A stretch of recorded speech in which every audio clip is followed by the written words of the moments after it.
Bueno, ahora vamos a conversar con el licenciado en Economía, Gerardo De Santis, que es docente e investigador de la Universidad de La Plata, director del CIEPIC, Centro de Investigaciones Económicas, y algo más. Además, vamos a hacer una aclaración para que la audiencia no se confunda. Como somos hermanos y además hablamos muy parecido, para que se den cuenta cuando habla uno y cuando habla otro, el que sabe de economía es Gerardo, yo de otras cosas. Pero bueno, Gerardo, la pregunta que se me ocurre, sinceramente, el año pasado, 2024, la balanza comercial de la Argentina fue el mayor superávit en lo que va del siglo, 17.000 millones de dólares, decime si me equivoco, y además el año pasado hubo un exitoso blanqueo de capitales por 23.000 millones de dólares. Sumando da más de 40.000 millones de dólares. ¿Por qué si hay ese enorme ingreso de dólares en el año 2024, el gobierno tiene que salir a pedir nuevos préstamos al prestamista de última instancia? ¿Qué pasó? ¿Qué catástrofe ocurrió? Porque no estamos en Ucrania, estamos en la Argentina. Bueno, no, catástrofe no ocurrió ninguna. Lo que pasa es que el gobierno ha tenido hasta acá, desde que empezó, un único objetivo, que es bajar la inflación. Está claro que heredó una situación, uno podría decir, la peor de la historia, con un nivel de inflación muy alto y que se empinaba. En una primera etapa, el propio Milei tomó medidas que colaboraron a que la inflación se agudice, porque hubo un aumento del dólar del 118%, y además en aquel momento el gobierno Milei pensaba dolarizar, entonces hablaba de excremento respecto al peso. Como no le prestaron plata en Estados Unidos para poder dolarizar, cambió de táctica y pasó al esquema que duró prácticamente 15 meses. O sea, intervenir en los mercados cambiarios para evitar que el dólar suba. O sea, fijar un precio del dólar para las transacciones externas, exportaciones e importaciones, bajo,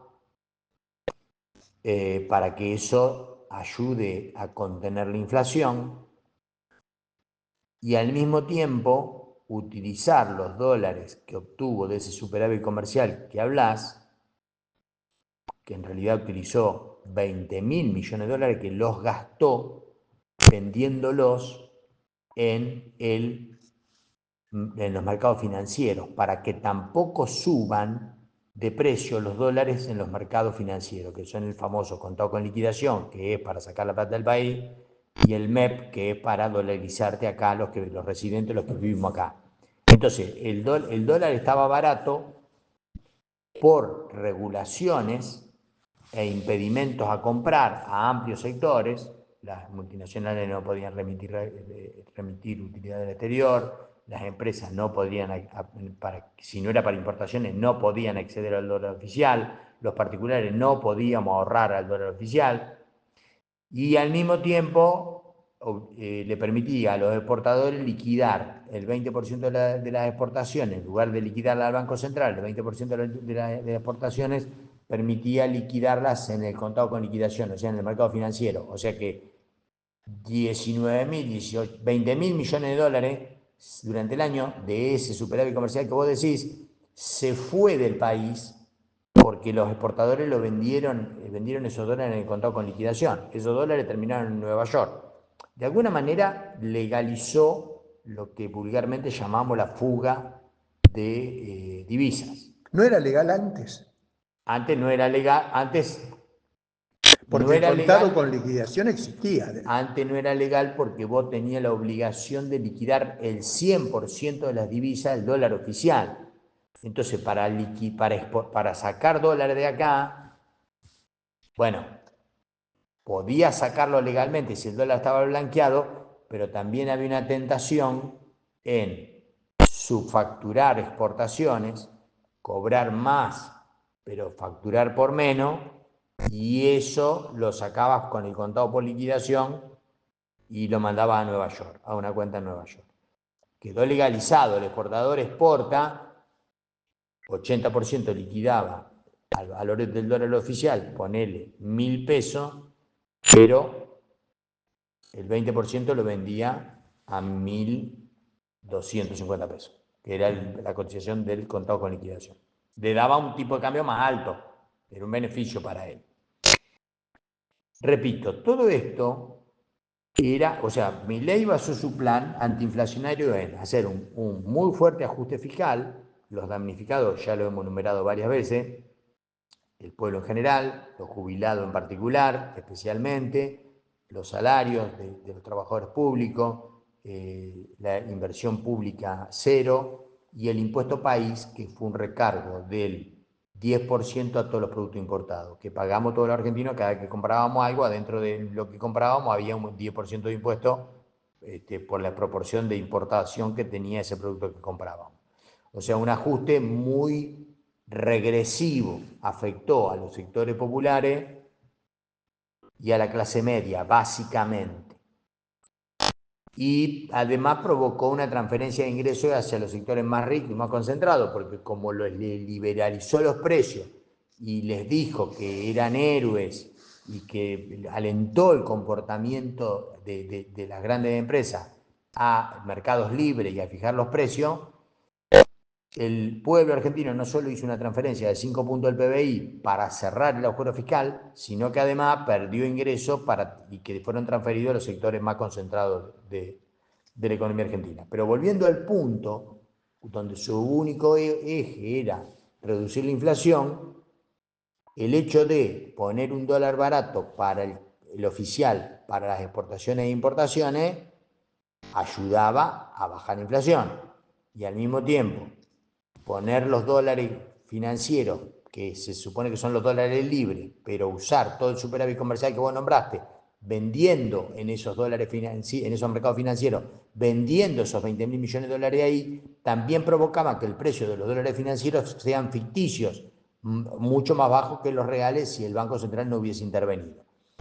Ahora, claro, este esquema lo que provocaba era que el país consumía dólares en lugar de generarlo. Y las reservas del Banco Central, si bien subieron al principio un poco por el superávit energético, terminaron en negativo y terminó el año con reservas netas en 11.000 millones de dólares negativos.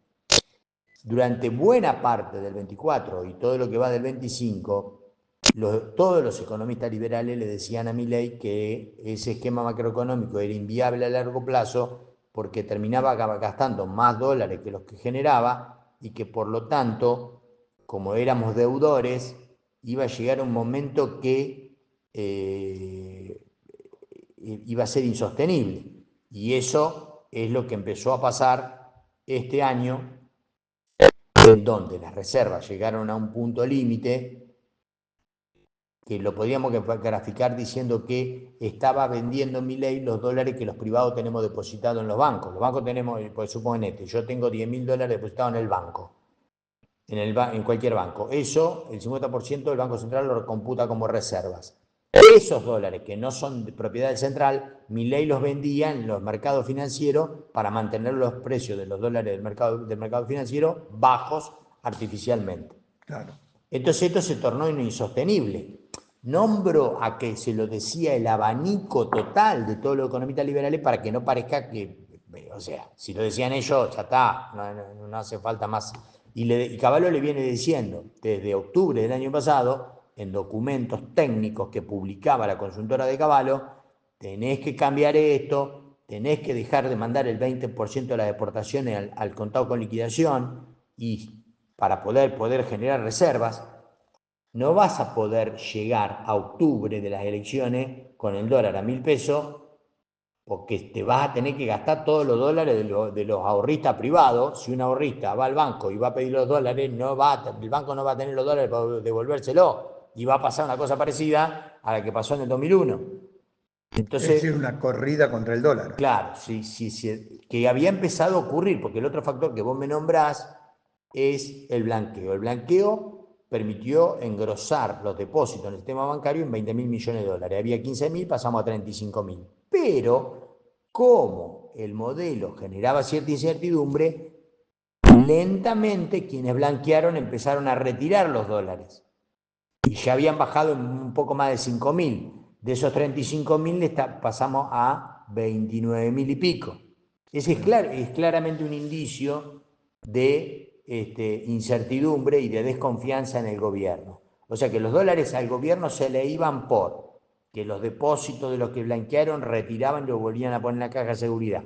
Se le iban por la cantidad de importaciones que se traían, porque todo el mundo que vivía en las provincias limítrofes salían a hacer tour de compra y gastaban dólares afuera y no compraban en el mercado, en los negocios locales, porque las importaciones vía las plataformas, Amazon o la que quiera, la gente empezó a comprar los bienes por ahí. En lugar de comprar cosas fabricadas acá en el país, como el dólar era tan barato, todos los agentes económicos, desde el más pobre al más rico, trataba de comprar las cosas importadas. Se iban de tour de compra a Santiago de Chile, comprábamos en Bolivia, comprábamos en Paraguay, comprábamos acabo de venir de Posada. Justo estuve el miércoles, jueves y viernes que pasó. 3.000, 4.000 personas por día pasaban de Posada a Encarnación a comprar un montón de cosas y volvían y las vendían. ¿A quién? ¿A de Posada? No, no solo a los de Posada, porque yo me senté en el colectivo y al lado siento una chica y le pregunto, ¿vos cuántas veces vas a comprar cosas a Encarnación? Me dice, todos los días. Entonces la pregunta que se me hacía a mí es, ¿a quién se lo vendés? Porque si todos los días trae un montón de cosas de Paraguay, quiere decir que las estás vendiendo. Bueno, no, yo tengo una página de internet, tengo grupos de WhatsApp, o sea, ella no solo le vendía a la gente de Posada porque tenía un negocio, sino que le vendía a cualquiera de todo el país que le pidiese y se lo mandaba por Intercargo o alguna de las compañías de transporte. Y esto repliquémoslo a todas las ciudades limítrofes de la Argentina, con cualquier país, con cualquiera de todos los países. Entonces, por ahí sí una gran cantidad de dólares, por el propio comercio internacional de las empresas que adelantaban importaciones, porque estaba el dólar barato, también se iban los dólares, porque los depósitos, como dije antes, del blanqueo se empezaron a ir porque había desconfianza en el gobierno, porque como veían que el dólar era barato, los exportadores no liquidaban ni retenían, o sea que el Banco Central compraba menos dólares, o sea, se conjugaron porque el gobierno empezó a intervenir en el mercado de futuros. ¿Te acordás que hubo una causa judicial que estuvo 5 o 7 años en el candelero, que se le hizo a la expresidenta Cristina Fernández de Kirchner porque vendía dólares de futuro? Sí. Y la acusaban de que eso era algo ilegal.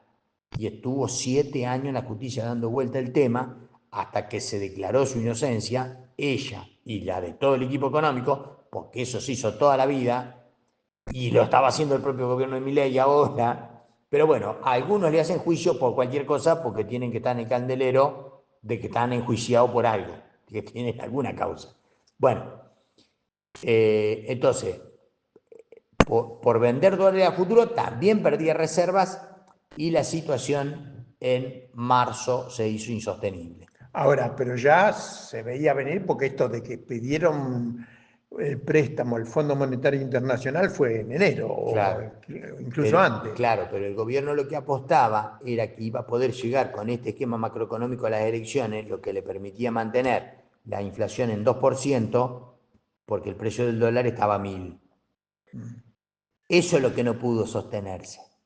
Entonces, el gobierno tuvo, el acuerdo con el fondo venía en negociación y si el gobierno podía llegar a octubre sin pedirle plata extra o fresca al fondo, iba a intentar llegar con el dólar a 1.000 y la inflación a 2%, porque eso era lo que más prestigio le daba de cara a las elecciones.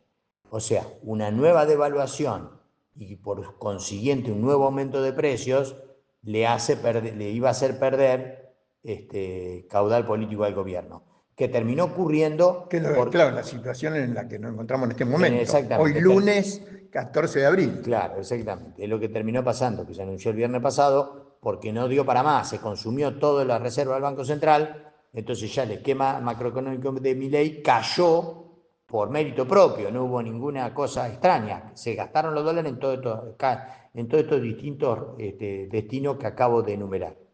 Entonces ahora sí tuvo que ceder, porque el otro que le decía que el dólar estaba barato y que el esquema era inviable a largo plazo era el propio fondo. Y le decía, yo no te voy a prestar para que vos sigas vendiendo los dólares baratos a 1.000 pesos. Yo te voy a prestar siempre y cuando vos devalúes, que es efectivamente lo que ha ocurrido, una devaluación. ¿De cuánto? No sabemos. En este momento estaría en el 15% porque ahora está cotizando el dólar oficial en 1.250. O sea que del dólar oficial que teníamos de casi 1.100 a 1.250 hay un 15% de devaluación. O sea que el esquema macroeconómico de Milei de dólar, que solo aumentaba 1% por mes, se pasó a otro en donde de golpe el dólar aumentó 15%, o sea que cambió el régimen cambiario. Y por el discurso que dijo Milei el sábado, creo que fue, el viernes a la noche. Viernes a la noche, van a devaluar otro 15% porque él habló de un dólar a 1.400 ahí en el discurso. Eventualmente puede ocurrir, de acuerdo a lo que ocurra en el mercado, porque es una banda, entre 1.000 y 1.400. Hoy arrancó en 1.250. Es el mejor momento para el gobierno. Anuncia un acuerdo con el Fondo Monetario Internacional de una cifra muy importante. Entonces eso genera cierto alivio y expectativa de que el gobierno con esto va a llegar a las elecciones. Entonces el precio del dólar no se ubica en la banda alta, el 1.400, se ubica en 1.250. ¿Qué certeza hay que no vuelva a subir de acá a las elecciones de 1.250 a 1.400? Nadie la tiene, nadie sabe, pero por lo pronto lo que sí estamos confirmando es que a hoy lunes ha habido una devaluación del 15% respecto a la situación que estábamos viviendo, o sea que estamos en otro esquema macroeconómico y además hay en el acuerdo con el fondo exigencias de compra de dólares para aumentar las reservas, o sea, el fondo le pide un montón de cosas que son exactamente lo contrario de lo que Milei estaba haciendo. Le dice, devaluar, salto, pegar un salto con el tipo de cambio, no esto del 1% mensual. Después, acumular reservas, no cero reservas como hacías para todas venderlas y que el dólar sea barato. Acumular y acumular muchas. El nivel de exigencia de acumulación de reservas es muy alto. O sea que eso le va a dar como resultado que si a 1.250 no consigue obtener que el campo liquide, va a tener que dejarlo subir más al dólar, por lo menos hasta 1.350 o 1.400, para que el campo se vea tentado, el sector agropecuario se vea tentado a liquidar divisas y sí poder cumplir con las pautas del fondo de esa acumulación de reservas. Después hay otras exigencias en el acuerdo con el fondo que son el tema o nuevo ajuste fiscal. Fíjate, Daniel, que hemos hecho un ajuste, el más grande de la historia de la humanidad, y al año y medio tenemos que volver a hacer otro ajuste. Ahora ya obligados por el fondo, porque si no cumplís, el fondo no te desembolsa los tramos que te va a tener que... Porque Milei decía, como gran mérito, dice, no nos van a exigir un nuevo ajuste porque ya lo hicimos. Bueno, se lo exigieron. Le exigieron un nuevo ajuste y le exigieron... Y otra cosa, al hecho de que el dólar pegue un salto del 15%, el nivel de tarifa va a aumentar porque están atadas al dólar. Entonces, o aumenta los subsidios para que las tarifas públicas no aumenten, o aumenta el precio otra vez de todas las tarifas, lo cual lo más probable que pase es que aumente el precio de todas las tarifas. O sea, esto va a traer como consecuencia que esta devaluación va a traer como consecuencia que la inflación no va a estar más en el 2, 2,2, 2,5, sino que, bueno, ya un poco se venía viendo, como esto ya era medio cantado, los precios empezaron a subir antes, y julio y marzo dio 3,7, el índice de precio en los meses siguientes va a estar en el 5, en el 6, no sabemos, pero bueno, más alto que lo que veníamos teniendo.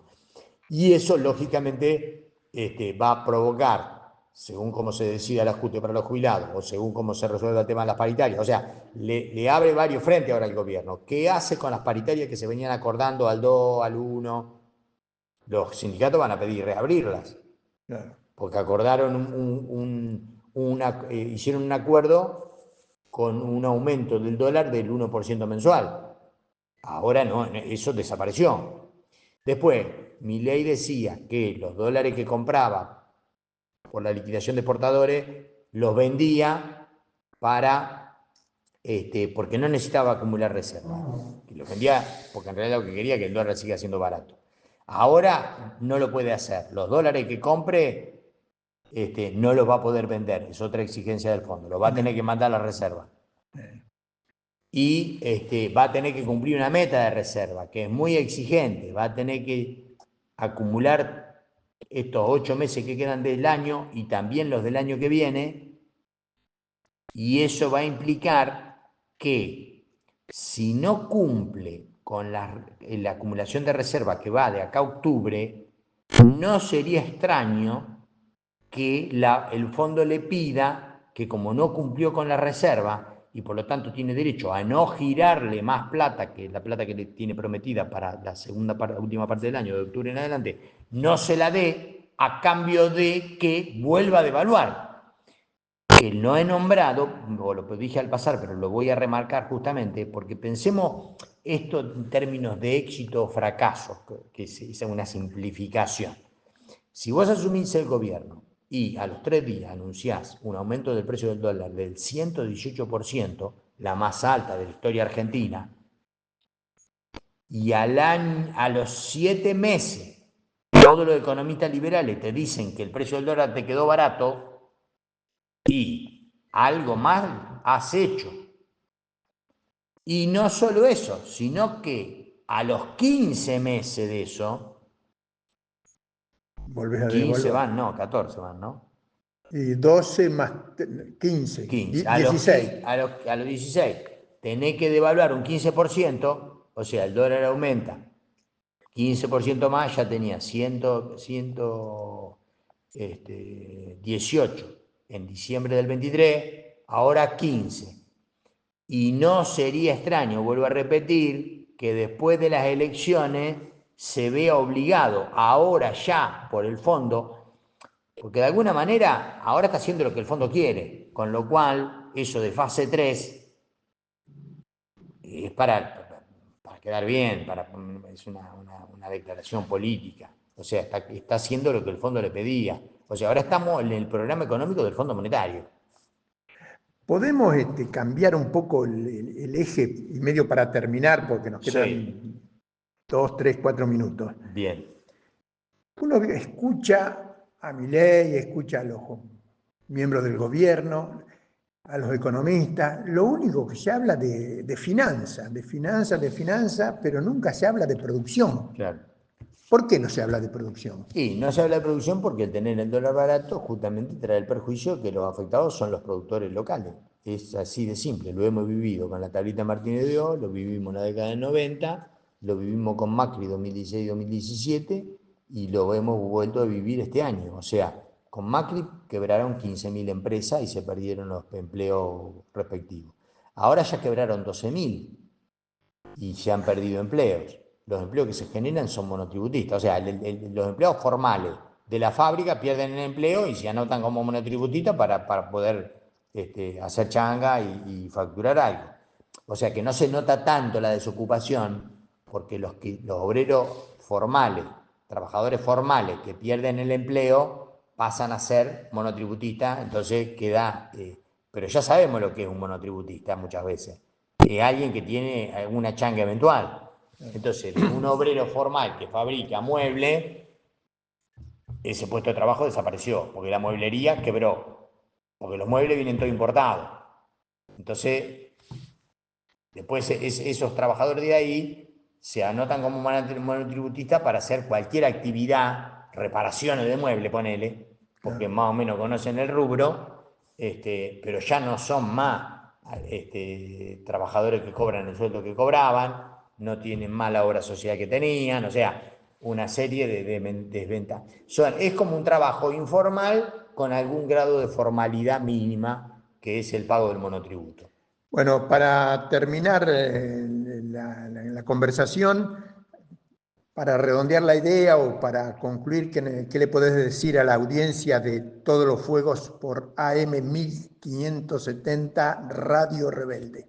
Bueno, que nuevamente, por cuarta vez, se ha repetido estos esquemas macroeconómicos llevados adelante por los que denominamos neoliberales, pero en realidad son conservadores, es el sector que conserva y defiende los intereses de los sectores más concentrados de la sociedad, y existen en la Argentina desde 1810, qué sé yo, la década infame sería la máxima expresión de su apogeo, ¿no? O el Claro, menemismo sería otra máxima, también. ¿no? Corte Suprema adicta. Bueno, esta Corte Suprema también, una Corte Suprema que tiene 2 miembros, lo puso un contrabandista y el otro miembro lo puso el medio de comunicación más importante de la Argentina. O sea, tenemos una Corte Suprema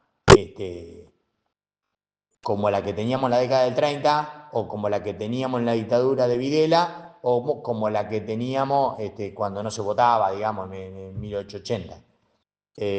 O sea, cortes adictas al poder político, o sea, una república devaluada. Entonces, nos volvió a pasar por cuarta vez el ajuste. Ahora, vamos a ver, se hizo un sacrificio, el pueblo argentino hizo un gran sacrificio en este año y medio, un gran sacrificio, los jubilados, los trabajadores en general, no solo los públicos, porque los privados se han quedado con menos trabajo que antes, algunos perdieron el empleo, los que eran informales tienen muchísima menos changa que antes, o sea, por eso el consumo no se recupera, digamos, acá un poco la actividad se recupera, pero el consumo no, porque los sectores populares han visto disminuido su ingreso. Entonces, en esta gestión, en este gobierno, Milei y el fondo, mejor dicho, Milei como operador, van a provocar un nuevo ajuste sobre la sociedad argentina después del ajuste récord mundial de la historia argentina que aplicó en los primeros 15 meses de gobierno. Bueno, Gerardo De Santis, licenciado en Economía, profesor e investigador de la Universidad de La Plata, muchas gracias por tu participación acá en Todos los Fuegos.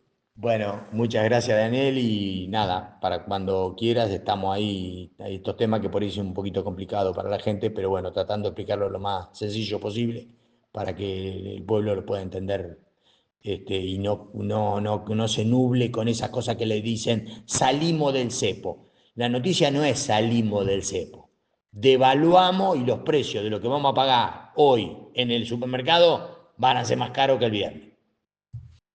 Muy bien.